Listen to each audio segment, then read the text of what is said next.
Why did Austria regain independence in 1955, while Germany stayed divided for decades? On March 12, 1938, German forces entered Austria unopposed, annexing the country in the Anschluss and incorporating it into the Third Reich. To formalize this, a referendum was held on April 10, 1938. The ballot was designed with a large yes circle and a small no circle, and voting occurred under conditions of coercion and lack of secrecy. Official results reported 99.73% approval with 99.71% turnout, though the process was not free or fair. After World War II ended in 1945, the Allies' 1943 Moscow Declaration described Austria as the first victim of Nazi aggression, but also noted its responsibility for participating in the war on Germany's side. As a result, Austria was divided into 4 occupation zones by the United States, Soviet Union, United Kingdom, and France, similar to Germany. Vienna was split into sectors with an international zone in the center. The occupation focused on denazification and democratization, but became part of Cold War tensions. Negotiations for an Austrian state treaty stalled for years due to superpower rivalries. After Joseph Stalin's death in 1953, Soviet policy shifted under Khrushchev.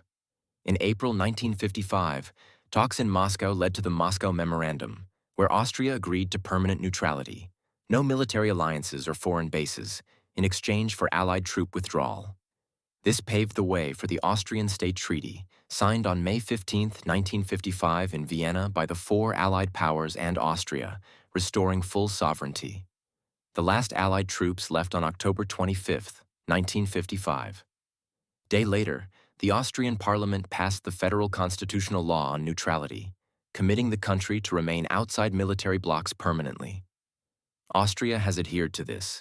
It has not joined NATO and entered the European Union on January 1, 1995, after the Soviet Union's 1991 collapse. In 1965, October 26 was designated Austria's National Day to mark the Neutrality Declaration and regained independence. Austria's neutrality contrasts with Germany's path.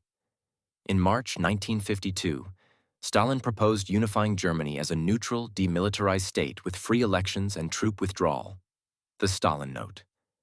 Western allies rejected it, viewing it as potentially insincere or risky, fearing Soviet influence over a neutral Germany. West Germany joined NATO on May 9, 1955, shortly before the Austrian Treaty. Historians debate Stalin's intentions, but Austria's less central geographic position likely made its neutrality more acceptable to the West. Germany remained divided until 1990.